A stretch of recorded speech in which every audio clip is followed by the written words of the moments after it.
Hey everyone, today I'm going to go over the openFPGA option of the Analogue Pocket. In the last video I played some cartridges on this handheld and we looked at Game Boy Advance, Game Boy Color, original Game Boy cartridges, but this time I'm going to go through the good stuff. The openFPGA option is where all the magic happens for the Analogue Pocket. So when you click on this, you'll see that there is a lot of options in here. Mainly arcade, and then you have the multi-arcade, computer, console, handheld, and others. So let's first look at the arcade option. And by the way, I was able to update all these games using the updater utility, which is a CLI tool that you download and install. And it automatically updates every time there are some updates to make, and it will download some cores for the arcade systems and also the games, the actual game hardware that runs on this device. So when we look here in the arcade option, so there's a lot of games that are already in there. These were all updated when I first installed it, and it's awesome. They work right away. So let's look at Outrun, for example. You see it loading, and then you have to, now this behaves exactly like an arcade game, so you have to actually add credits, so insert coins. Then you press on the start button here. And there we go, Outrun in its full glory. And the amazing thing about this is that it actually has the exact same look and feel and speed and reaction as the arcade game, which is incredible. One of the great things about Outrun was the soundtrack, and it's identical.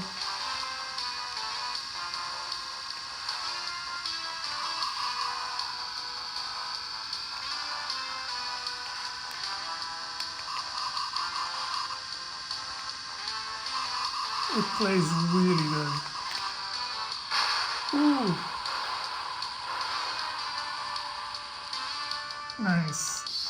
So to quit the game, you just click on quit and confirm it. And now we go back to the original screen. And it remembers where you were. So when I go into arcade mode, so I pick up where I left off. So here it's Outrun.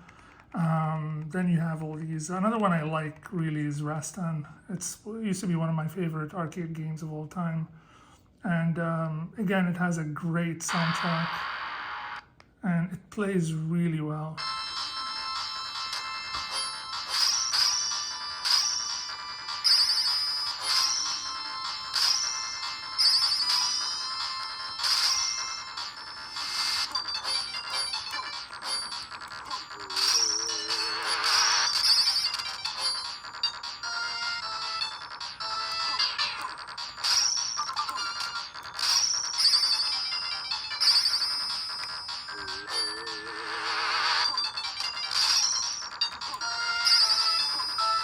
I'm just gonna kill myself here just to see that it's exactly like the arcade game.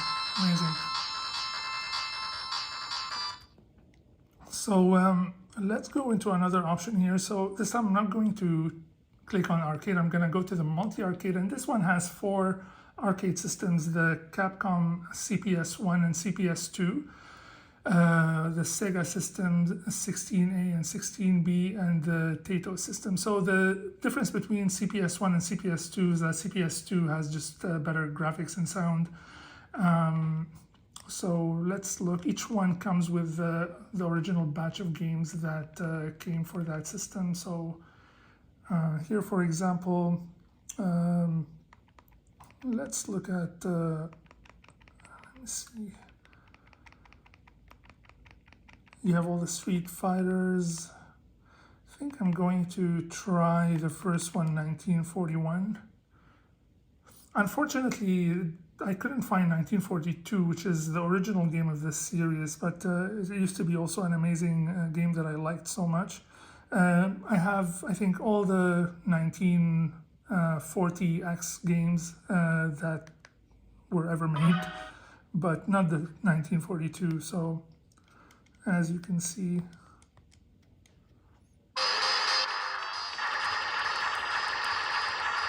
again, it plays exactly like the arcade game.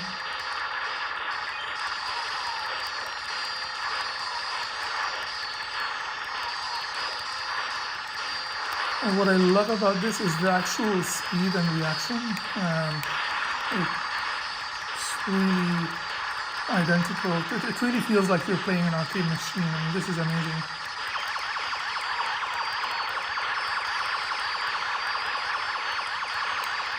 Okay, I'm going to quit this and go into one of the other systems. So here, you see, this is what I was talking about. So I have 1944, 19XX, all the other games that were released for the CPS2 system. And one of my favorite ones here, let's try 1944 to see the difference. You see it loading. Some games load faster than others. But some games you can tell they're bigger, they require more memory, they're just bigger.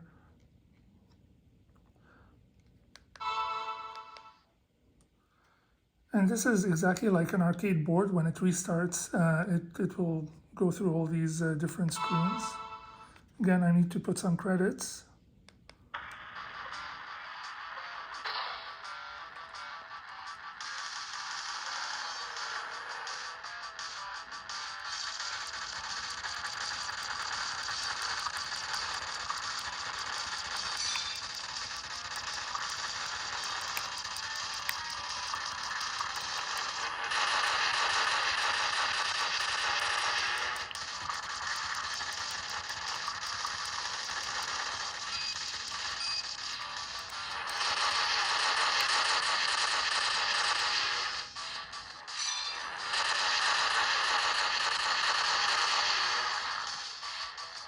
And I'm going to go through the other systems. I'm just going through these very quickly just to show you what you get access to. And this is just out of the box. I installed this literally an hour after I got the system. And everything just works outside of the box. And every time I update it, I get a few extra games. So now we go into the Sega System 16A, which is the older version of that system. And again, this one has less games, but one of the classics here is Shinobi. This is one of the ultimate arcade games of all time. And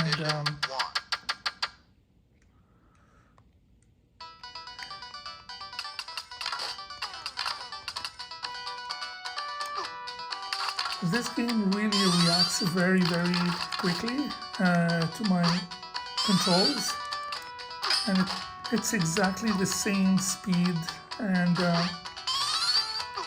behavior as the arcade system. I've played different versions of this game on different consoles, but nothing plays like the arcade game. And this is the first time in my entire life I can actually play this on a handheld at this latency, which is just incredible. Just gets to show you the power of the FPGA hardware emulation.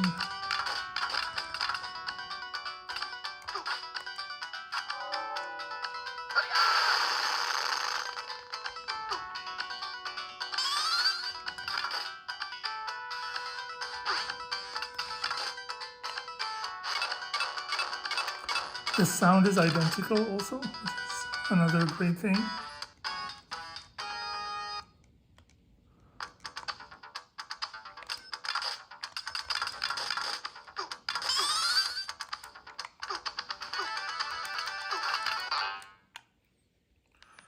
All right, now we go into Sega System 16B.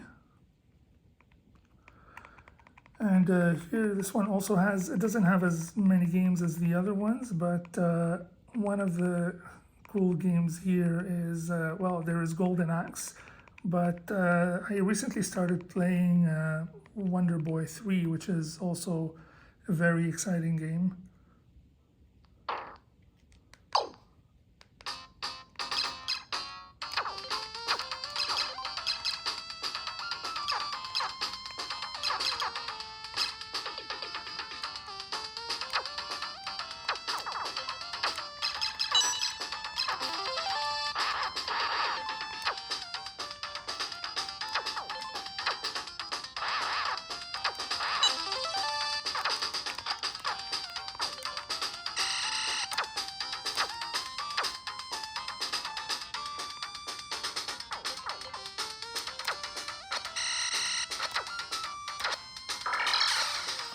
There we go.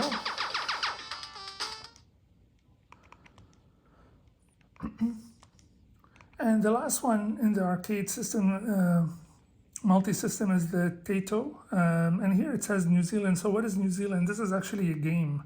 And for some reason, they named the whole thing after this, the whole directory after this game, which is the last one here we see in this list. There's a bunch here.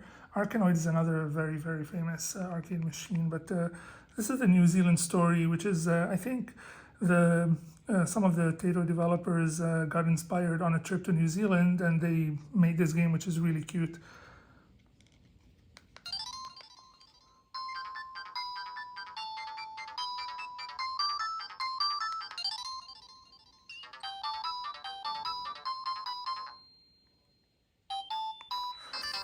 I haven't really played this game ever, but it's amazing that you discover a lot of games that you haven't played on arcade machines, and this is the beauty about the Analogue Pocket, is you get to discover things. And literally, I call it the infinite system, because there's literally, and I'll show you later, there's literally like an infinite number of games on this thing that you can play.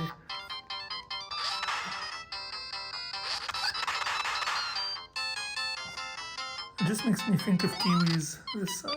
I got electrocuted. So that's it. This is basically the arcade and the arcade multi modes that we went through. There's other options here: computers, consoles, handhelds, others. Computer, for example, there's the one that I know here is the Amiga, and it's interesting. If I click on this, it actually takes me to the Amiga load screen. I don't have any games yet for the Amiga, because for the other systems you have to literally download the games one by one, or you have to find them online. But see, this is literally like the load screen of the Amiga system from Commodore. If we go to console, this is why it's infinite, because look guys, there's literally every console ever made here. PC Engine is probably one of the legendary ones, and the number of games here is just incredible. So this is what I meant, like, so for example, Shinobi, the game that we just played earlier, if I play it on this system, I get exactly the version that was made for that, which looks a little bit different than the one that was made for the arcade. See, even the splash screen looks a little bit different. And here I don't have to enter credits, I just need to press the start button to play. And you see right away that the look and feel is a little bit different. It's not as smooth as the arcade game. The graphics are a little bit different, they're darker. The speed is different, but that's how it plays on this console. So it is exactly what it was. There's also the handheld option, which has all the handhelds ever made. I think we have Game Boy, Game Boy Color, Game Boy Advance, even Tamagotchi. It's incredible. So for example, Game Boy Color, or actually let's go to Game Boy, because you see that the graphics are a little bit different. So this is elevatoraction on the original Game Boy.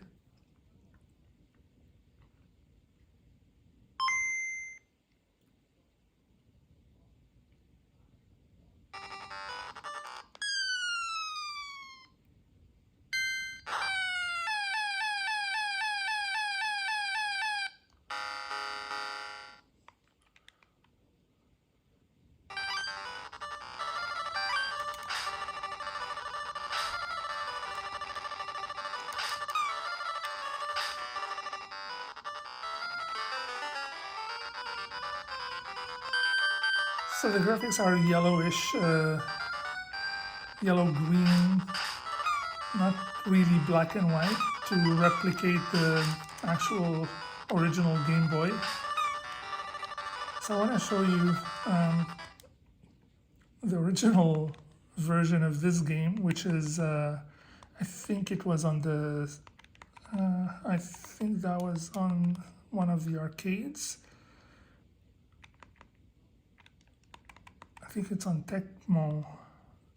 No, it's on Taito. Yeah, here. Elevatoraction. So this is the actual arcade version of this game. So it's amazing how you can play different versions of the same game on different handhelds and consoles and system, and you can see the difference between them. And this is what the beauty of this device, because it's really for to restore all of that for retro gaming enthusiasts.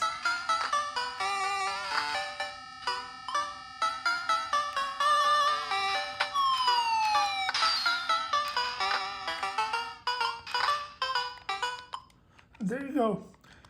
There are so many other games I would like to explore, but this video is already too long. So thank you for watching, and I'm going to make some more videos soon to explore more things about the Analogue Pocket.